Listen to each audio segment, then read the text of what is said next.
Assalamualaikum warahmatullahi wabarakatuh. Jumpa lagi bersama channel Nenok Channel. Hari ini Nenok Channel akan berberitakan tentang Fuji yang kemarin ya, yang habis laporan penggelapan dana oleh salah satu pegawainya gitu, bukan satu aja, beberapa pegawainya gitu.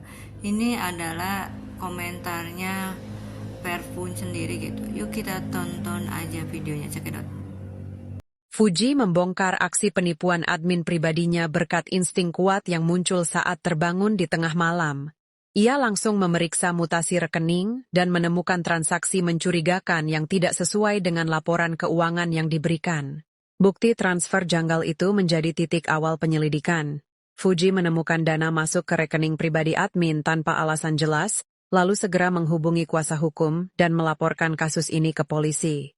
Meski nominalnya tidak sebesar kasus sebelumnya, Fuji mengaku sangat terpukul karena pelaku adalah orang yang ia percaya. Ia merasa dikhianati secara emosional dan finansial, dan kasus ini memperkuat pentingnya kontrol pribadi atas keuangan. Happy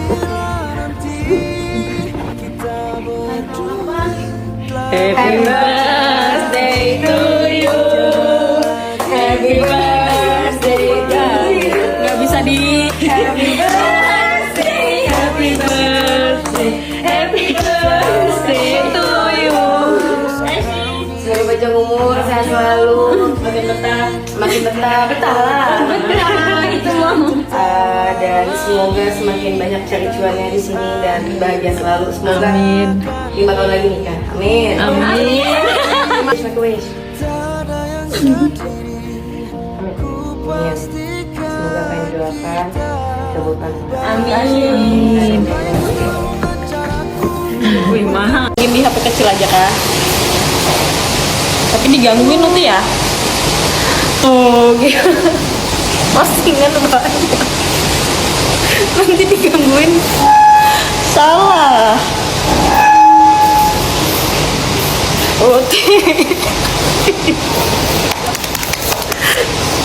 Postingan banyak, tapi nggak bisa digangguin. Nanti aku gimana jawabin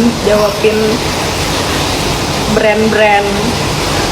Kamu yang jawab. Kamu yang jawab, gue gak ngapa-ngapain. Bagus sih, pegel deh. Belum minta insight, belum minta kak posting ini. Nanti aku neror siapa? Oma. Tadi nyariin jam 12, kenapa dia nyariin saya? Halo semuanya. Admin pribadi Fuji diduga gelapkan uang lebih dari 1 miliar. Fuji menjadi korban atas dugaan kasus penggelapan dana. Kali ini diduga pelaku adalah admin pribadinya Fuji yang disebut telah menggelapkan uang dengan total kerugian lebih dari 1 miliar. Dalam proses pemeriksaan bahkan pihak pelapor sudah mengakui perbuatannya. Penyidik ini tak hanya berhenti pada pengakuan terlapor. Ada kemungkinan pelaku bekerja sama dengan pihak lain, dan inilah yang masih terus digali oleh polisi. Meski sebelumnya Fuji juga pernah mengalami kerugian yang besar, Fuji mengakui kali ini rasa kecewanya jauh lebih mendalam. Bukan karena jumlah uangnya, melainkan rasa kecewa yang dikhianati. Kasus ini menurut Fuji sudah berlangsung sejak lama dan modusnya terbilang rapi. Ada kemungkinan mereka iri, mohon maaf sekali. Apa barangkali utinya kurang royal sama karyawannya atau gajinya kurang sesuai apa gitu ya. Bukan utinya kurang royal, bukan utinya pelit, emang kelakuan mereka aja kayak dajal. Udah dapat bos baik, perhatian ya kan, gaji lumayan gede ya kan, setiap ulang tahun aja dikasih duit.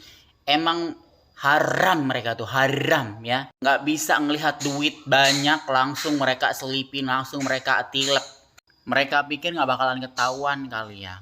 Jadi ngambilnya itu sedikit-sedikit. Ya, ngambilnya itu mereka sedikit-sedikit. Enggak sekaligus mereka ambil semua uang Uti, enggak. Jadi sedikit-sedikit. Uang endorsan, lu bayangin Uti satu kali endorse aja berapa? Ya. Satu kali endorse aja ratusan juta. Banyak banget kan yang endorse Uti. Tuh, dikaliin mereka misalkan ngambil satu kali endorse mereka ngambil 50 juta apa 30 juta, 20 juta kan gede kalau dihitung-hitung mah ya. Kalian udah baca belum chat-chat Fuji ke karyawannya yang kesebar? Nih, terus ini juga. Fatal banget chat pribadi ke karyawannya bisa kesebar dari kameramannya sendiri melalui akun IG HiTJ itulah yang tadi gue screenshot. Bukan maksud membela ya, gue juga menyayangkan mungkin katanya terlalu kasar, tapi percaya deh di dalam dunia kerja, apalagi kayak production house atau yang kayak project atau di dunia kreatif gitu, bahasa kayak gitu tuh masih termasuk halus coy. Nah, bahasa kayak gitu tuh aduh biasa banget ya Tuhan, tuh yang lebih parah banyak gitu. Dan itu wajar seorang bos yang karyawannya mungkin tidak benar atau lelet gitu ya kerjanya.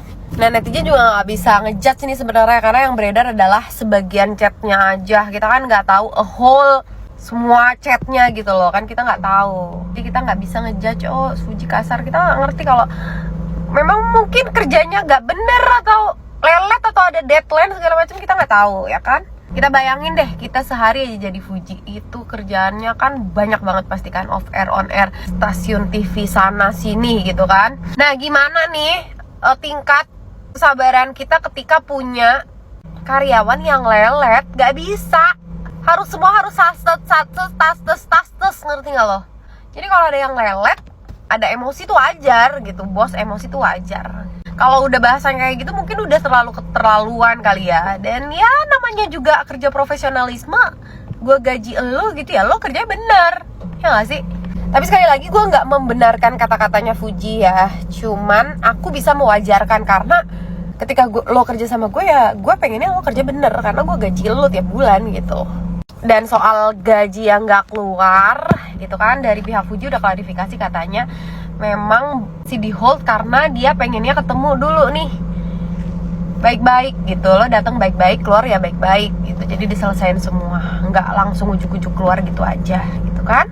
Terus setelah gue kepoin, akun ini tuh emang agak-agak gitu loh, kayak mempermasalahkan hal-hal yang apa sih, cuman kayak misal nih gara-gara Fuji nggak dateng ke ulang tahun anaknya Marissa Ica, itu tuh jadi masalah gitu. Si Marissanya Ica juga upload story nyindir Fuji, katanya nggak dateng, bahkan nggak ngucapin juga gitu-gitu. Kayak apa sih kayak gitu doang. Terus yang gue kurang serk juga nih, akun ini tuh kayak mengungkit-ungkit atau membawa kebaikan masa lalu ketika kematian almarhum Vanessa Angel gitu. Ini loh yang ngebantuin, masa nggak diundang sih ke acara ulang tahun gitu-gitu loh. Kayak nah, gara-gara chat itu kesebarkan, banyak banget yang jadinya ngehujat Fuji, bilang kayak nggak punya attitude, ada yang bilang kasar, suka mabok, atau nggak punya etos kerja. Yang paling lucu ada yang bilang nggak punya etos kerja sih. Apaan sih? Nih ya, kalau Fuji nggak punya etos kerja yang tinggi, nggak mungkin dia di usia segitu udah punya rumah puluhan M. Nggak mungkin kalau Fuji nggak punya etos kerja yang tinggi, dia bisa sesukses sekarang. Itu cuan tuh ngalir terus anjir. Dan dia adalah salah satu orang yang memang born to be a celebrity gitu, ngerti gak sih lo? Kayak born to be artist, ngerti gak lo? Emang akan rame terus aja gitu kalau Fuji gitu loh ya. Menurut kalian gimana deh? Kalau kalian punya karyawan gak bener gitu, apakah kita memang tidak boleh emosi? Tapi iya, menurut kalian gimana deh? Pusing gue. Miris banget ya, mau nanggapin ya, Uti udah kedua kalinya ya dikecewain sama salah satu admin dari Fuji ya. Itu benar-benar ya, dia nggak ngerasain ya berjuta-juta ya di Indonesia itu yang nggak ada pekerjaan, susah banget nyarinya ya. Dapat kesempatan ya kerja sama salah satu selebgram, artis, pokoknya orang yang baik gitu ya. Dia bukan benar-benar memanfaatkan gitu loh untuk dia tuh jadi lama, bertahan lama. Sekarang ngeri ya, orang yang dapat kesempatan yang kayak begitu tuh menyanyiakan kesempatan itu, benar-benar nggak mikir gitu. Apalagi waktu dia ulang tahun kan dikasih hadiah uang segepok tuh ya sama Uti ya. Udah gitu terusnya ini udah kedua kalinya. Yang pertama juga terus tapi dilaporin kan sama Uti. Yang kedua ini laporin lagi aja mendingan ya kan. Nggak sedikit lagi jumlahnya. Apa namanya, pokoknya ini banget sih, miris ya. Kayak begitu. Uti tuh udah baik banget ya. Dia udah nggak berhitung ya. Mungkin ya dia tuh udah nggak berhitung dengan kerjaan yang masuk, uang yang masuk. Jadi saking baiknya tuh dia cuek, selebor gitu. Tapi kan begitu ketahuan kan kayaknya sakit banget karena orang terdekat gitu, iya kan? Ngeri banget ya. Banyak banget sekarang kasus-kasus kayak begitu ya. untuk Uti kedepannya ya lebih berhati-hati lagi deh ya. Mendingan kalau ada keluarga, mendingan keluarga dia tuh yang suruh jadi admin masalah keuangan kayak gitu. Tapi susah juga sih ya. Kita bisa ngomong tapi kan kita nggak tahu ya, yang jalanin bukan kita. Ya untuk para semua orang yang pada susah tuh ya, nyari kerjaan aja susah, nyarinya tuh susah banget gitu loh di sana ya. Yang udah dapat kesempatan bagus jangan manfaatin, jangan menyanyiakan kesempatan yang ada. Itu aja ya untuk Uti, hati-hati ya. Semoga kedepannya Uti lebih dijaga lagi rezekinya ya, jauhkan dari orang-orang jahat begitu ya mama ya. Gue ngelihatnya miris, bego banget. Hari Kamis, hari Rabu. Kamu memang manis, tapi sayangnya bukan milik aku. Tuh ya, siapa itu buat siapa? Nggak usah kayak gitu kan, nggak ada buat siapa-siapa. Banyak yang males bikin pantun gara-gara kalian netizen. Nyalain orang. Coba. Beli nanas, beli kerondong. Jangan cuman nggak nyambung pantunnya, mohon maaf. Ganti. Main gundu, main layang-layang. Hanya kamu yang aku sayang. Tuh kan. Yep. Aku tuh jadi ketakutan tiap pantun. Udah deh, kalian check out aja gimana. Aku tuh takut dimarahin dulu. Bilang kode. Kalau buat manja nih pakai yang mana? Pakai yang anti Pantunnya ke Jabar di hari Kamis. Apa kabar manis?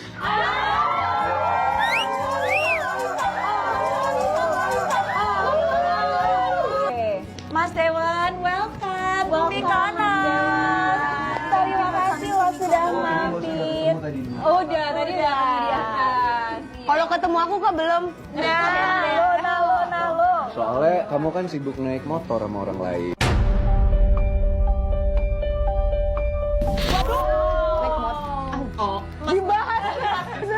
Mas yang di sana itu kita lagi kerja sih. Gitu lo tau gak sih ada tren, jadi di Cina itu ternyata ada tren yang orang diangkat dipaksa naik motor. Astagfirullahaladzim, kan gak jadi aku upload. Jangan di-upload ya. Ya kan gak di-upload, kalau dikasih orang tahu kak. Guys, tolong komen kita harus apa di tengah-tengah ini semua. Ya, di komennya kita harus apa di tengah-tengah ini Di ya. samping kok. Oke. Oh iya benar. Nggak boleh ada yang di tengah-tengah kita soalnya. Oh, oke. Padahal beliau tuh ya lab gitu kan, suka lab apa kan, kerja keras banget lah si Uti. Uangnya ditilep gitu. Sampai kalian tadi kan lihat nonton sendiri videonya beliau ngepantun gitu kan, yang walaupun kadang kata beliau, aduh saya kan ngepantun bukan untuk ngasih kode gitu, dia hanya untuk hiburan aja gitu kan, pantun kayak gitu kan. Karena cara live kan nggak mungkin diem gitu kan, ada harus sesi ininya gitu, rame-ramenya gitu. Ini dengan salah satunya yang beliau kan sukanya pantun, makanya bikin pantun. Menurut kalian kayak gimana? Boleh komen di bawah. Jangan lupa like, subscribe-nya, bunyikan loncengnya.